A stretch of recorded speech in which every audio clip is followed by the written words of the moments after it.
Ini dia apa nih?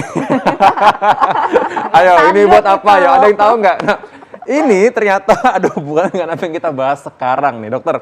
Coba ini sebelum pada mungkin berpikir macam-macam, ini apa dulu dok sebenarnya?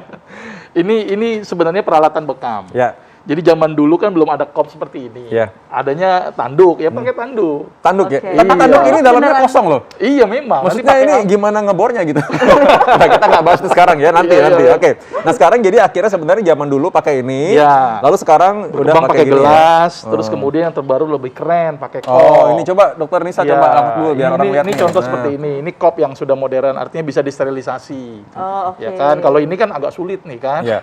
Kalau ini, oh ini bukan, ini buat tempatnya ya bukan. Bikin ini juga Iya, dipakai. iya, Baik. iya. Nah, jadi tadi pertanyaan pertama tadi, gimana fakta mitosnya yang sedang beredar di masyarakat, dokter Nisa? Nah, Dok, ini ada fakta Ya. dan mitos yang beredar di masyarakat. Katanya, dengan melakukan bekam, peredaran darah menjadi lancar, dapat menurunkan tekanan darah, dan juga kolesterol jahat. Ini fakta atau mitos, dokter? Fakta.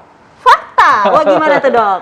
Jadi gini, saya coba terangkan pelan-pelan. Jadi gini, proses bekam ini kan mengekop di daerah kulit. Kulitnya dikop kan, ditarik gitu kan. Nah, kita tahu bahwa kulit itu di bawahnya ada pembuluh darah yang paling kecil disebut dengan kapiler.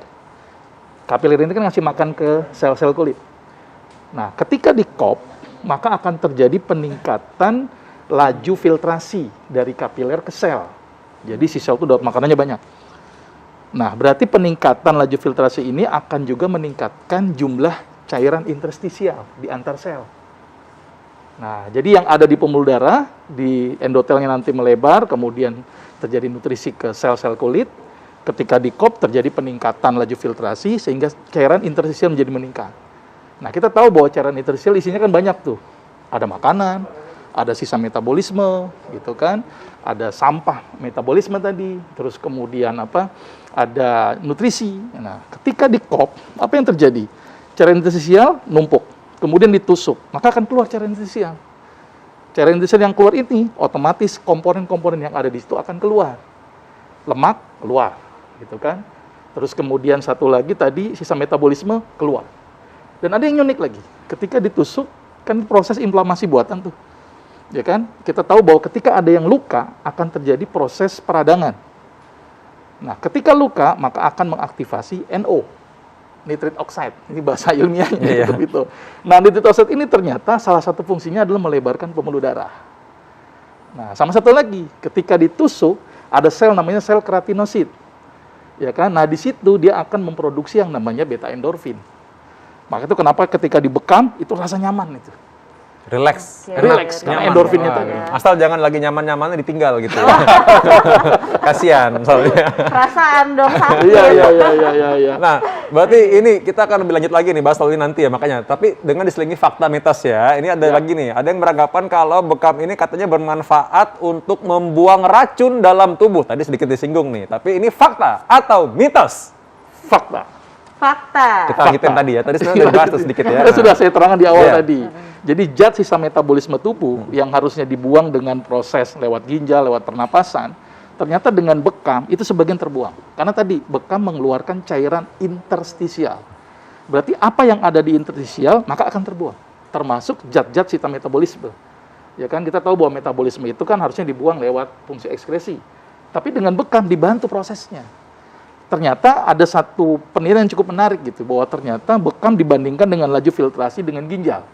Ternyata ketika bekam tuh hampir sama dengan fungsi filtrasi ginjal. Cuman bedanya kalau ginjal itu adalah larutan yang hidrofilik gitu kan, yang hidrofobik nggak bisa keluar, sedangkan bekam itu keluarnya hidrofilik dan hidrofobik. Maka itu lemak bisa keluar. Tapi kalau di ginjal kan nggak bisa keluar tuh lemak. Nah, ini membuktikan bahwa ternyata bekam mampu mengeluarkan zat-zat sistem metabolisme yang ada di dalam tubuh. Jadi ibaratnya memancing keramaian dulu ceritanya gitu ya, ceritanya gitu kan. Ya, Karena kan pembuluh darah itu kan ceritanya bawa tadi nutrisi, tapi ada juga terselip sel-sel yang kurang baik tadi ya. Nah kalau dengan memancing keramaian, nah kayak bikin pesta gitu, tengah-tengah orang semua pada sering datang, nah terus udah ketangkap yang jelek-jeleknya dibuang, bisa ketangkep gitu ya. Iya, jadi bahasa sederhananya gini, si sel ini kan kasih makan. Iya. Setelah kasih makan, dia kan juga melakukan proses metabolisme, menghasilkan sampah. Ngumpul itu di interstisial. Nah, ketika dikop kan numpuk interstisialnya tuh. Karena dari filtrasi kapiler sama sisa metabolisme nggak keluar, gitu kan. Sehingga dia terjadi penumpukan. Kemudian ditusuk, keluar. berarti cairan-cairan interstisial akan keluar di situ, termasuk zat sisa metabolisme tubuh. Menarik banget. Pasti mau nanya lagi ya tadi saya. Iya, makanya ini menarik banget nih. Banyak banget yang aku mau tanyain di kepala aku nih, Dok. Iya, Nah, iya, iya. ini tapi ada satu nih, Dok, yang mungkin masyarakat bertanya-tanya nih. Iya. Fakta mitosnya nih, kan kalau bekam itu kan kita mengeluarkan darah ya, Iya. Dok ya. Nah, katanya nih, darah bekam orang yang merokok akan lebih pekat karena racunnya yang keluar. Ini fakta atau mitos? Tapi tunggu dong, jangan dijawab dulu biar semua Iya, pemirsa iya, iya. penasaran Iya, iya, kan. Tetap di Hidup Hidup Sehat. Sehat.